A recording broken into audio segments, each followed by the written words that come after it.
Hey, hello everyone, and welcome to today's webinar, Prevention to Action, the role of facilities management in handling emergencies and maintenance. I'm Jennifer Getz, the editorial director of Facility Executive Magazine, and this webinar is presented by ARC Facilities. Before we get started, I'll cover a few housekeeping items. There will be a question and answer segment at the end of our presentation today. Please find the question box in the dashboard on your screen. This is where you can submit questions for our speaker today. If at any time you experience a technical difficulty, please send us a message via the question section and someone on our team will answer you privately. Now, without further ado, it's my pleasure to introduce your speaker for today.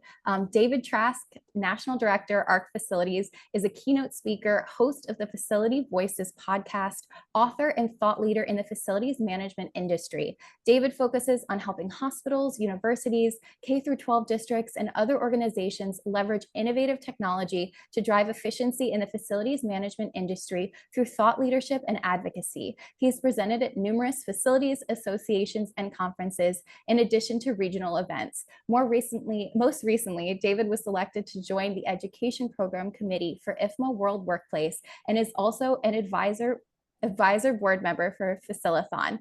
David is outspoken about the urgent need to minimize the impacts of facility team retirements through seamless and comprehensive succession planning. David, thank you so much for joining us today.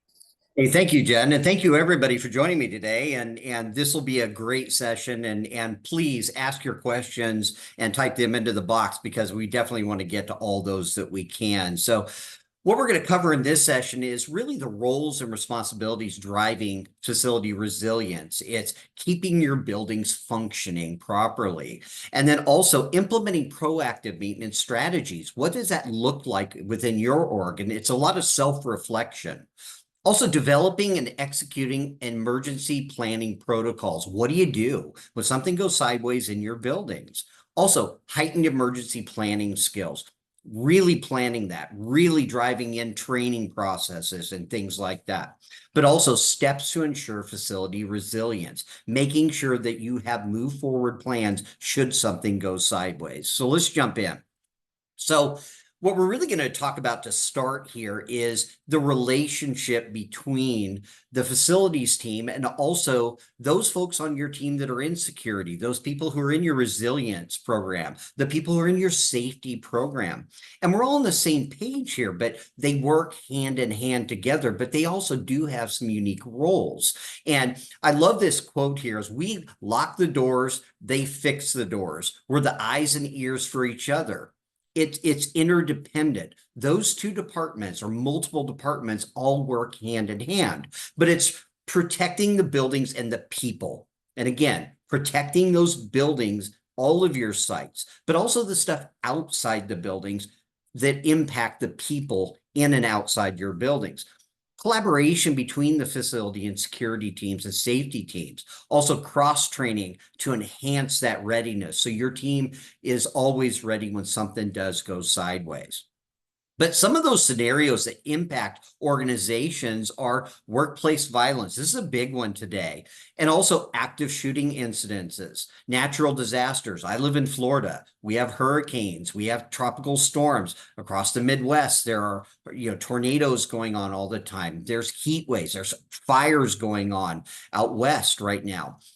Impacts everybody within not just your organization and the people in your organization, the community around your organization as well. Also, the day-to-day things, burst pipes, power outages, things are going out on a daily, and those are the things that happen every day, every week, every month within an organization. Something goes sideways. Cyber attacks, that's huge. What are you doing to minimize the impact on your facility? And some of that can be surrounding having redundant servers, having things in third-party clouds where there are redundant servers to always have copies of things. But then there's the day-to-day stuff too, and that's equipment failures, things in your building that just break. And we all know that things don't break on your schedule. Something happens and they go south and they go down. It's talking about impacts on your facilities, the impacts. If that HVAC unit goes down, what does that mean to you and your team? But the impacts on emergency responsiveness are that business continuity. What's your move forward plan? If something goes sideways, what is that plan moving forward to maintain, get your buildings up and running and functioning properly, quickly, efficiently, keeping your people safe? Also, what's the revenue impact on your facilities? How many people are looking at, listen, if we lose power for a day, or if we lose, our building goes down for a day, what is the financial impact on that? I was talking to somebody the other day, it was a manufacturer. The impact on their site was $1,600 a minute. Do the math, $1,600 a minute for lost revenue if their systems go down and their buildings go down. Then it's the big one, health and safety of your staff, health and safety of visitors, the students that come to your sites, the patients that come to your sites, the visitors, health and safety of your, not just the people, but the buildings. Are your buildings safe? Access to building and equipment information, the importance of being able to access, knowing where stuff is. Also, the displacement of building occupants. Where do they go if something does disrupt operations of your buildings? Well, the roles and responsibilities of the different people within many orgs are these. Facilities manager, what's their role? It's maintaining and coordinating that response effort when something goes sideways. That maintenance team, same thing. Maintaining that infrastructure, minimizing those risks, keeping everything functioning properly. Well, then you've got security. They're charged with protecting your facility, not just the people in the facility, the people entering your facility, that managing that access control, IT. That's the cyber side as well, ensuring robust systems and allows you to quickly get back up and running efficiently. The emergency response team, when something goes sideways, who's in charge? Who manages that and coordinating those actions during that crisis situation? The compliance officer, making sure that you're up to operational standards. That also helps with the stability within your organization. Then you've got that sustainability officer, all right, withstanding the recovery of the environmental challenges within your organization. But the challenges that impact facilities and emergency management teams they're on the go.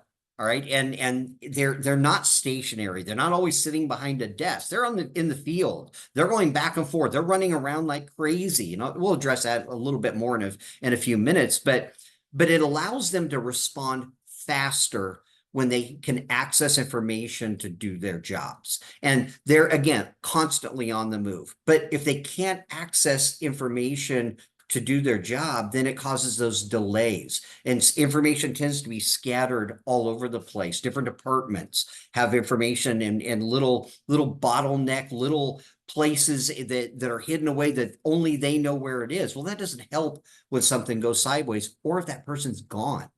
But those bottlenecks really hamper your ability to respond. Well, faster responses means you can minimize potential damage or potential impact on those people within your buildings too. But those information bottlenecks oftentimes are times traveling between buildings, times traveling between, I've got to go to a plan room and I'm on the roof and I need a drawing for an electrical drawing, or something else went sideways in the building. I've got to go back and forth, back and forth. And you're going to hear a recurring theme in what I'm saying today: time. All right. Time is not your friend in an emergency. Time is not your friend when you're trying to maintain your building's resilience. Time is not your friend. The longer it takes you to respond, the bigger the impact. But also, many orgs are limited by accessing documents and information on a desktop computer that's at a desk. And as I mentioned earlier, teams are in the field. They're running around like crazy. They're not tied to a desk. So again, accessing stuff in the field is a big deal. But also share drives, and it's time consuming. Do I even have access to that share drive? Again, just things for you to think about when you're looking at your types of facilities. But the other challenge that always happens within facilities is it's a moving target. Things are changing all the time. Buildings or walls are moving. You're doing renovations on a building. You're moving people around in the building. Well, changes to a building oftentimes means what you see on the screen there. It's new sets of drawings. Things are changed. Were the things updated so you have current conditions? Many times not. But it's a move. It can oftentimes be a moving target. And I hear this a lot is, we're changing so quickly. We just don't have enough time, as I mentioned earlier, to do the updating that is required. Well, then what happens is you get those unknowns. And we'll address that here in a second. But just because you scan stuff in too, you may have scanned all of your stuff in. And I've talked to many organizations that they've spent a lot of money to scan stuff in and they still can't find stuff. Someone dumps it on a share drive someplace, someone, puts it on a thumb drive someplace and it gets misplaced, or they just can't find the stuff quickly. And again, it goes back to that time. The longer it takes you to find stuff, whether you're flipping through paper or you're flipping through a share drive, the water is still running if you have a pipe leak, the response, the fire, the electrical issue, the whatever, it's still not resolving itself the longer you're waiting to try and find stuff, or you're digging, trying to find stuff. The other challenge is, how often are you updating your emergency plans? I see this all the time where there are binders on a shelf and it's locked in some guy's office, or there's another set that's over next to our MDS sheet. And it's mounted to the wall, or MSDS sheets, I'm sorry, and they're mounted to a wall and they're out of date. I oftentimes walk up to these binders and I run my finger across the top and there's, quarter inch of dust because they haven't been touched in years. Well, I guarantee you something's changed. It could even be your emergency contact list has changed, right? Just little things to keep in mind is, what's your process when something changes in the building, that those changes are now reflected in these binders. Well, again, those binders can be tucked away, and does even everybody know where they are? All right. Again, just things for you to think about moving forward. But again, your teams are they're on the go. They're in the field, and accessing stuff with the thing that's in their pocket is something I say often, is their phone, their tablet, their laptop, if they got one on their cart when they're in the field. But it doesn't matter where they are. They should be able to access it. They should be able to get access to it from home. They should be able to access it when they leave the office and they're driving home and they're in their truck and they're heading home. They get halfway there and something goes sideways in the building and their cell phone blows up from all the people that are calling them saying, "Oh my gosh, we have X happening right now." Well, imagine they can pull up the information and send it to them right from their phone in a couple of seconds. Technology is evolving so quickly right now. That's what you can do with things today. And we'll talk a little bit more about what that could look like here in a few minutes. But again, on the go access to what you need to do your job. So I love this. This is a story from College of Sequoias. Byron Woods is a huge proponent of having access to information in the field. And he tells me all the time that, he'll get a phone call from one of his teams. He opens up his phone a couple of seconds and he texts it to the guy, the information that the guy needs, while he's standing in the doorway, and he lives an hour and a half from the campus. You can do that today. And again, it goes back to what's in his pocket, his phone. He's at home and he can do that. You need information to respond, because things happen all hours. They happen at 1 o'clock in the morning. They happen at 2 o'clock in the morning, 3 o'clock, whatever. They don't always happen at 9 o'clock when everybody's there. They happen when some of the key players are off site. So again, accessing that emergency information in the field is huge. Here's a real story. And I showed this visual because this was sent to me. One of our clients, 6-story building. Okay, now they're a client, but this happened to them, right? 10 o'clock at night. Like I said, doesn't always happen on your schedule. Doesn't happen at 9 o'clock in the morning. This happened on the 3rd floor. All right. Security found it when they were doing their rounds, right? But they found it on the 1st floor. So water went from 3rd all the way to the 1st. 2+ hours to shut this thing off. All right. Because no one knew where the shutoffs were. All right. 2 weeks to make the repairs. And again, this is an office building, so they have tenants. So the tenants had to be evacuated, right? 2 weeks. to evacuate all these people that are paid tenants within their building. And they may not think about it from this perspective. You're a school. These are students. These are classrooms that can't be used for that time. All right. Or if you're a hospital, these are emergency rooms that can't be used for that time. What's that financial impact on your facility if something like this happened at your sites? Again, it doesn't take a long time for something to go sideways. But again, your teams are always on the move. They're on the roof. They're swapping out filters. They're in a mechanical room. They're in an electrical room. They're up on lifts. That's me in that upper left-hand corner. I'm up on a lift that's one of those booms that goes straight up and it's rocking. All right. I'm going up there and capturing information, but look what's in everybody's hands. A mobile device. They can access stuff where they are in the field. You're on a roof, great. Pull my phone out, grab my tablet. I can access what I need to do my job. I'm on the scissor lift. I'm up on, climbing up a mezzanine level. I'm in a mechanical room in a basement. You can access stuff wherever you are, right? And that's a big deal because it helps with your response. And here's that big word again, time. You can respond faster to minimize damage and minimize that impact on your team. And also allows you to have less disruptions or minimize the impact of those disruptions. Again, goes back to that theme, time. Time is money. Time is getting your buildings back up and running. And again, because your team has access in the field. But do you know where all of your equipment and shutoffs are today? So think about that. So think about all your sites, all your buildings, whether they're all on one campus, there's one building, or you've got them spread out all over a county or multiple states. Do you know where all your stuff is? Well, let me role play that with you. So say I share resources of an electrician or a plumber or an HVAC person, right? And I've got 5 sites throughout a county. Does that person know where every piece of equipment and every shutoff is going from site to site to site? If your goal is that person will just remember, you're setting yourself up for failure. They're never going to remember. Bigger the building, more stuff, right? So minimizing that impact on that memory, that person's head, what's up in their head, is by documenting that information so everybody has access to that information. And here's the other challenge is a lot of the information that people have is out of date. And it's not anybody's fault. It's just a lot of the information just doesn't get updated because things come up. A lot of orgs are short-staffed. They're running around from place to place. They're replacing stuff. They're swapping stuff out. So you can see a lot of the emergency stuff here. You got an electrical panel, you got an extinguisher. Well, on the roof, you got HVAC units. Well, you had a pipe burst, so now you've dug a hole. All of this stuff needs to be updated as you update stuff in the field, real time.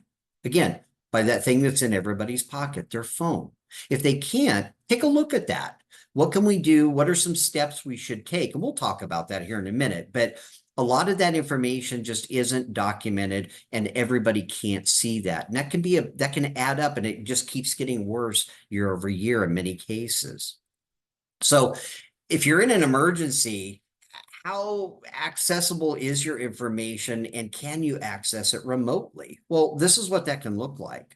This is a screen capture of an iPad, right? All my emergency information, all of my emergency plans, emergency contacts, where are all my shutoffs? Where's my emergency equipment? What are my action plans when something goes sideways? All right. This is that business continuity plan, that resilience plan, your emergency documentation that if something goes sideways, you can access that in the field wherever the heck you are. And that drills down to even evacuation routes. Where are the people supposed to go? But providing access to the key people who are supposed to know where all this information is and be able to respond when something goes sideways is a big deal. So imagine having all of your equipment locations and details too. So all that mechanical stuff, right? That picture in the upper left-hand corner, which ceiling tile do I pop to find that air conditioner? What air conditioner is up there? You know, that's a fan coil. What's up there?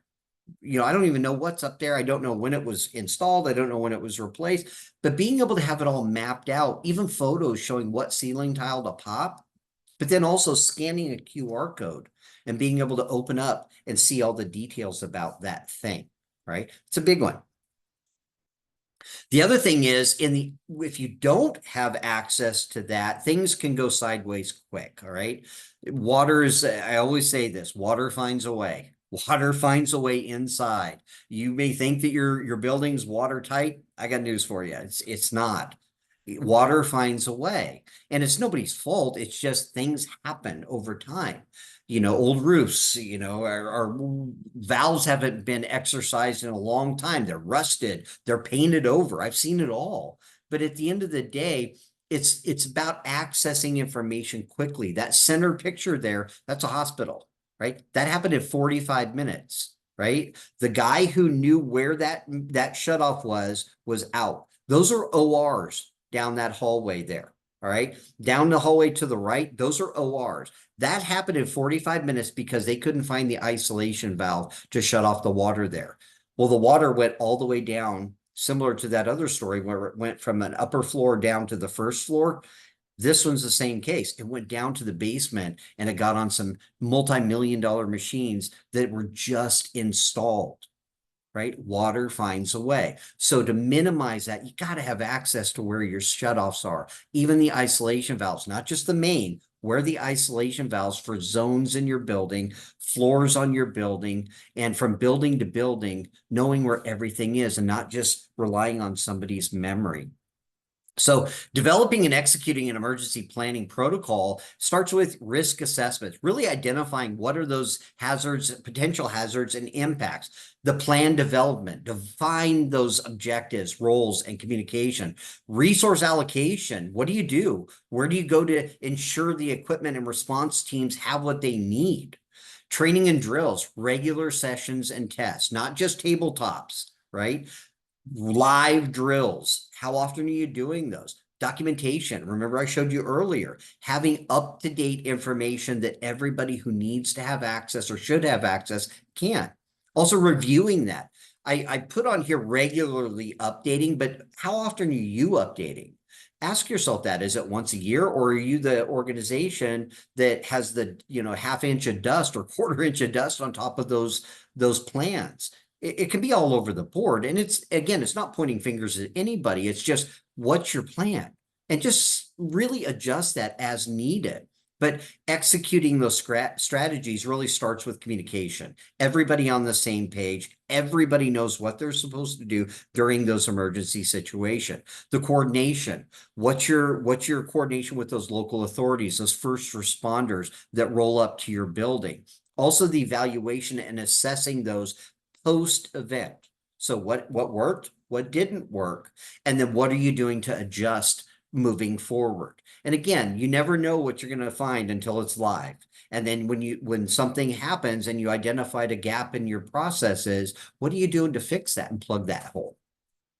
So enhancing facilities of safety collaboration really starts with cross training. Think about it from the standpoint of new people that just started. Do they know where everything is in your building? So it's that building layout familiarization. Do they know where stuff is? Also, preventative maintenance awareness, really training your teams, working with the different departments to make sure that everybody knows what's going on and knows what their responsibilities are. Emergency equipment maintenance, knowing where that stuff is, making sure that it's checked, making sure that it's current, making sure you don't have out-of-date stuff or expired stuff. Swap that stuff up. And what's your priority for doing that? Also, awareness of security concerns.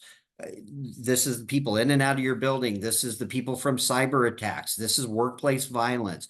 Keeping a keen awareness of what's going on in your building. What's that process for reporting those things? What's that process for responding to those things?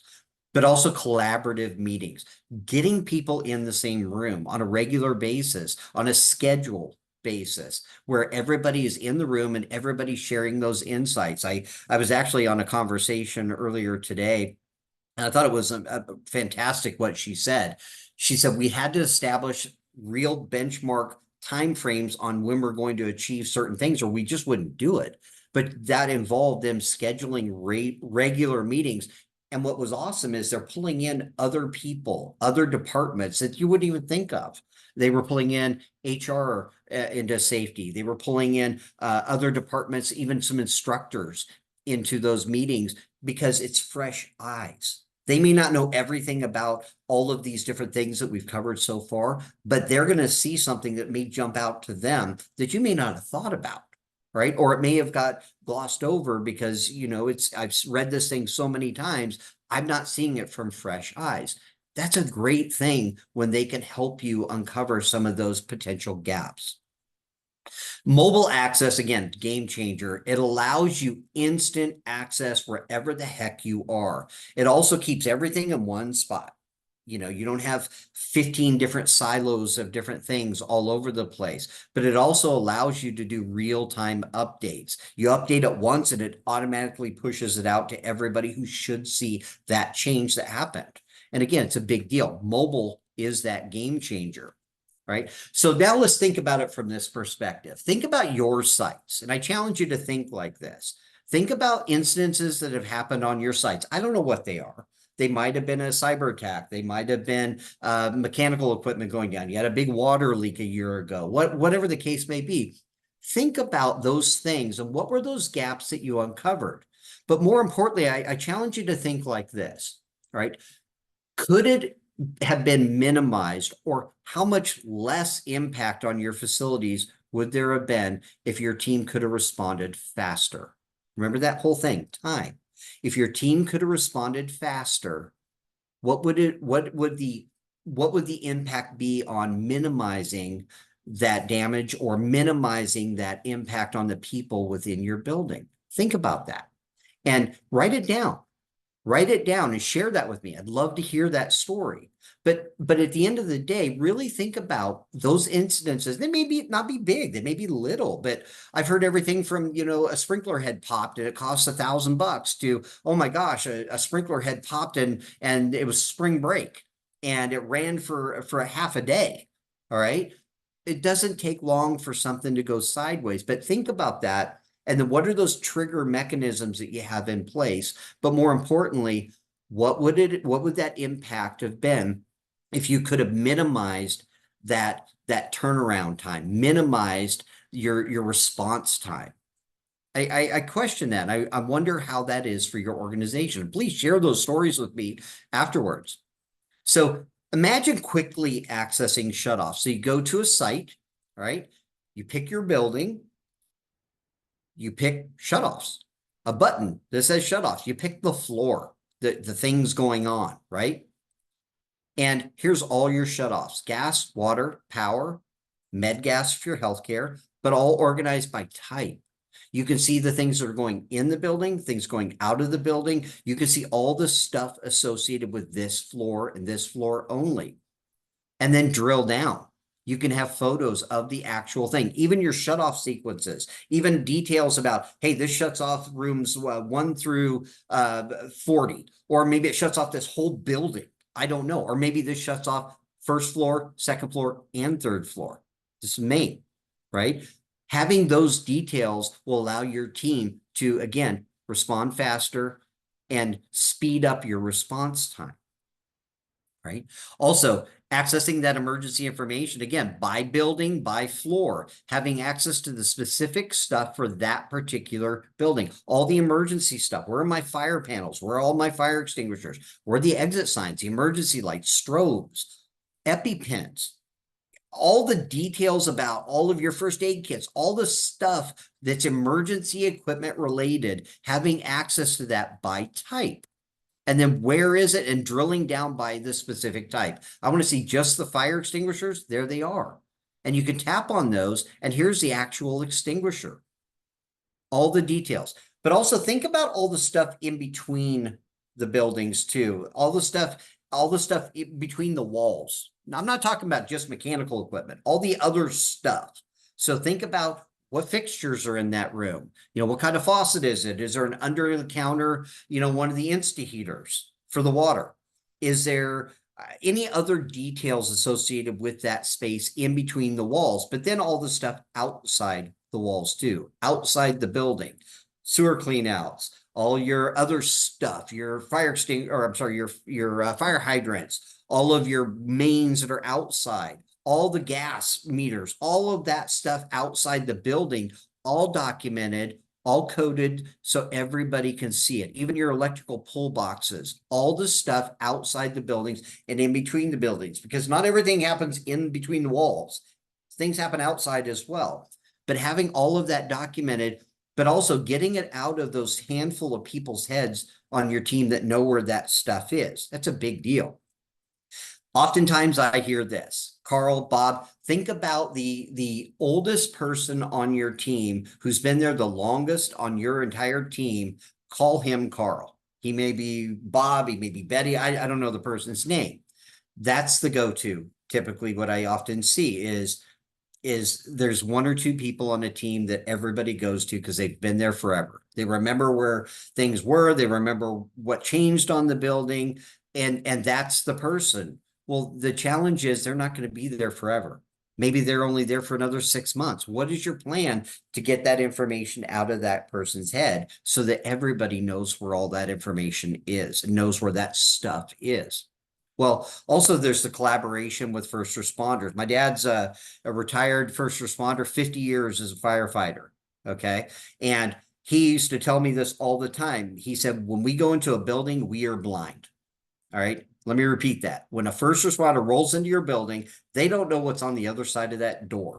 Is it a room? Is it a wall? They don't know. So providing access to your building information to those first responders, and I'm going to share a real story here in a second, it is such a big deal for them to be able to respond to those emergencies that happen on your site if they're not blind. They know what they're getting into. It helps them to better plan and prepare, which keeps their life safe as well, or safer as well. Well, partnering with them means collaborative. What are you doing with those people, those organizations, those fire departments, those police stations, state, county, federal, to pull them in as part of your planning and your collaborative planning within your organization? Also, what's that information sharing capability that you have? Also, do you do any joint training exercises with them? Okay, these are all things that will help them to better respond to incidents that happen at your sites.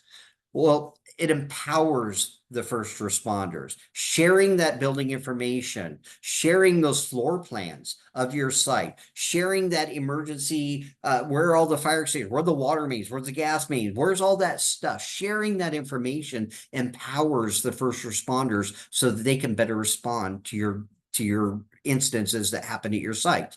But it also helps you coordinate that response.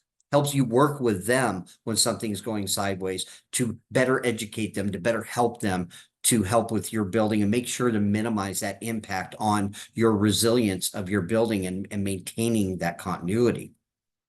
Here's a real life incident where a first responder was involved. This happened at a school in California, right? Saturday, fire department gets a call. There's a fire of a rooftop unit up on this school, all right? They roll up to the building. They're not just going to start dumping water on this thing. It's live. It's electric, right? It's live. So what do? They call the on-call number for the school district. The HVAC tech, she rolls up to the building a few minutes later and pulls her phone out of her pocket because they're looking for the electrical panel, pulls her phone out of her pocket and says, okay, I'm going to unlock this door. It's in the back corner back there. Here's a photo of it. You got to kill that breaker and that kills the power to the unit on the roof. They go in there, room's filled with smoke. They run back in there, kill the breaker, put the fire out. Fire chief asks her, how the heck did you do that? And she goes, oh, I've got all of our buildings, all of our sites are all mapped out. All of my, can access them all on my phone. She's been there for 6 months. She knows where every shutoff is in the building. She knows where all the mechanical equipment is. She's the on-call person who's been there for 6 months, and she just potentially kept this building from burning down. That's what you can do today by having instant access and having all your stuff mapped out. But more importantly, that everybody can respond faster. Time. Being able to respond faster, it minimizes that impact on your facilities.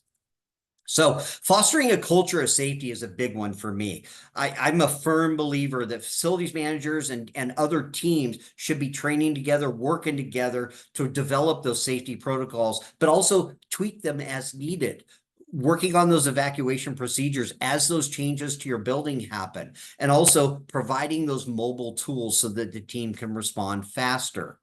Regular emergency drills and testing those plans, hard testing those plans, really testing them, live drills, identifying those gaps and streamlining that communication and making changes as needed, but also to reinforce those safety procedures within your team.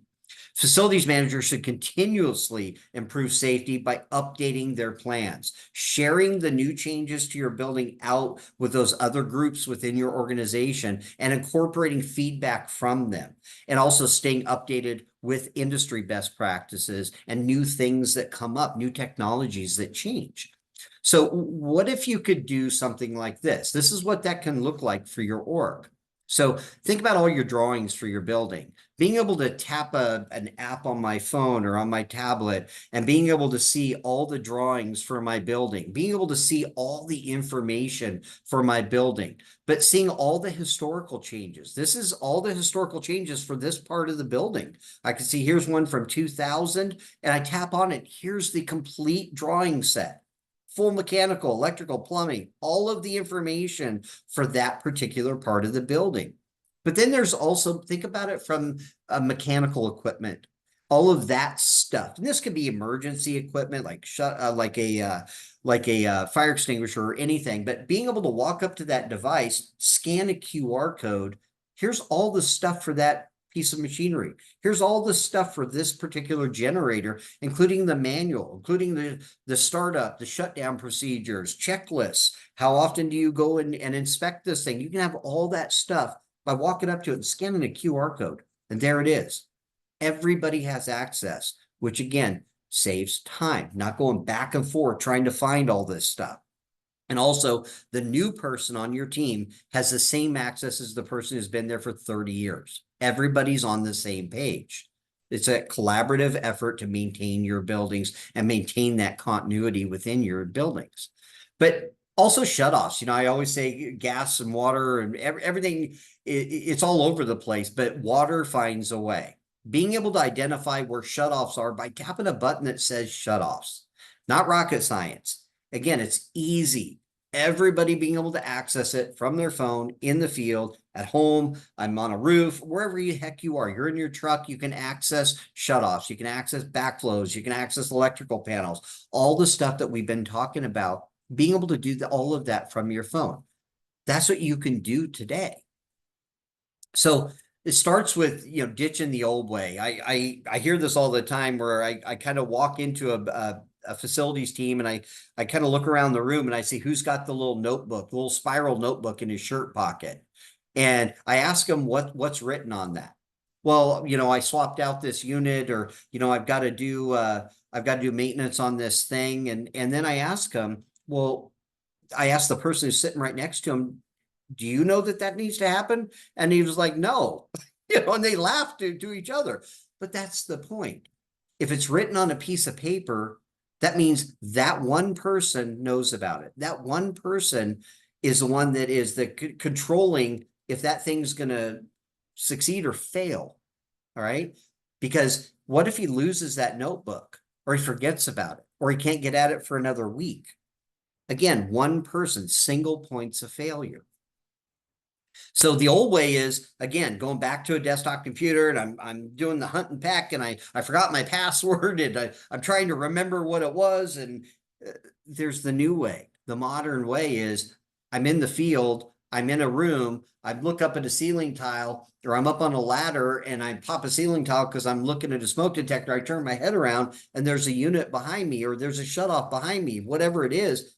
I grab my iPad, I grab my phone, I take a picture of it, pin it, hit save. Now everybody sees it. Even if I don't know exactly what it is or all the details, I know that there's a water shutoff right there. And as soon as I mark that there's a water shutoff, now everybody else knows there's one there too. It's a big deal. Helps you to be able to respond. Again, that modern approach is mobile. Your team's in the field. They're running around like crazy, but it allows you to access all of your building information wherever the heck you are. But start documenting all of that equipment today. The longer you wait, the more things change. I was on a call earlier today, and this client told me that, they just swapped out some units, and I was walking through some training with them, and by the time he grabbed his iPad and looked at it, his team had actually already updated it. That's what you want. But is your team able to do that? And when I say they were able to update it, they were on a roof. They installed the unit. It was a couple of exhaust fans. They installed the unit, or the couple of units. They put in new make, model, serial number, deleted out the old unit, sent an email off to the person that manages their database, and also put a link in there that points to the old units. They can still see all the old information. And they were able to copy some of that information over to the new equipment record.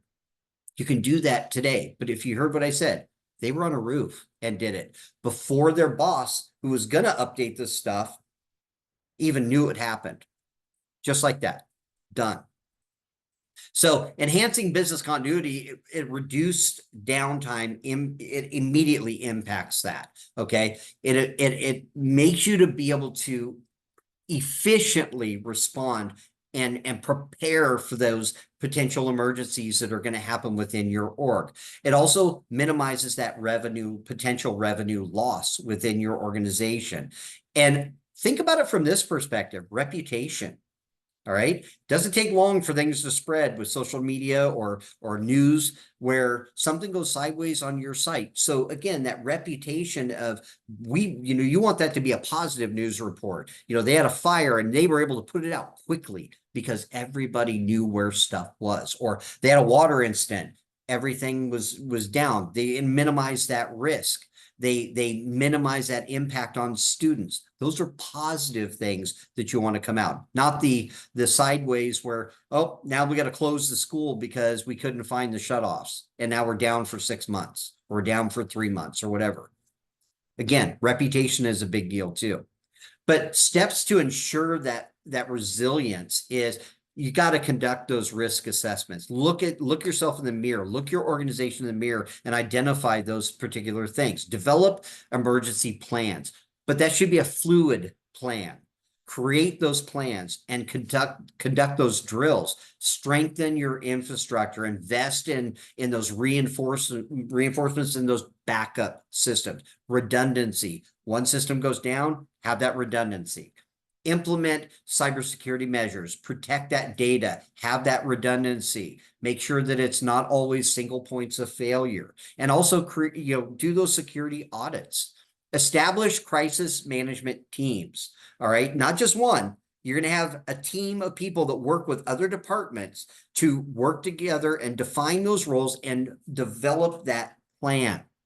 All right, maintain regular inspections. Look at your stuff. If you haven't seen a unit in a long time, or you haven't checked stuff in a long time, that's a problem. What's your process? And start scheduling that stuff for those routine inspections. It'll help you with that predictive maintenance for sure.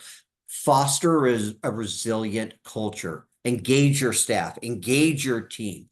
Really, really work together to foster that culture of resilience. It's going to help your organization in the long term. So let's open it up for some questions, and my contact information is on here, and our company contact information is on here too, as well as the information about the podcast. Love to answer any questions we can, Jen. Awesome. Well, David, thank you so much for sharing this information with our audience. And to our audience, thank you for submitting some questions. So to start, it looks like Gregory says, I just lost power in my building this morning and it was down for 2 hours. Does this work when there's no power and Wi-Fi is down? It does. Yeah. Well, I can only speak for our system, but yeah, ours is available offline on your mobile devices. So you download everything onto your mobile device and you can access it offline. That's a big one. You're not always in Wi-Fi range, or you're in a basement and there's no cell service. That's why when we built our system anyway, it was built on the mindset you can access it anytime. Perfect. Awesome. And another question we have here from Janine. It looks like, can I add my continuity plan documents to this? 100%. 100%. Yes. And that's a big one, because I'm a firm believer that, and it's not just adding them to the system once, being able to update them and swap them out as those change. Yes, you can. And it's essentially a button. Mm, nice.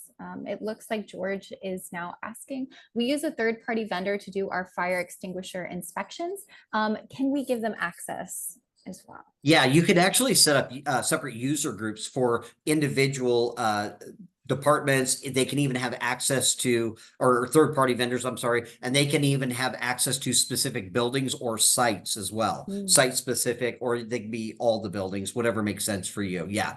mm, awesome. Okay, another question. It looks like this is from um, it looks like another George. We are in a reactive mode right now. I don't even know where to start with something like this. How have others taken this sort of project on, and how did it help them be less reactive?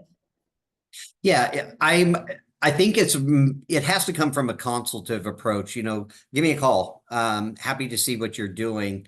I think at the end of the day, it varies from org to org. You either this isn't our system anyway, is not an elephant that you have to take off all in once. You can take bites, and it's what makes sense for you. I'm a firm believer that, don't buy something you don't need.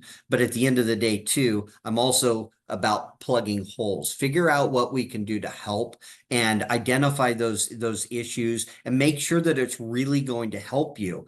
But again, that may be 4 buildings to start. That may be 1 building. That may be 20 or 100. I don't know. But take it off in those chunks, because you can always build off of that and add as you go. Absolutely.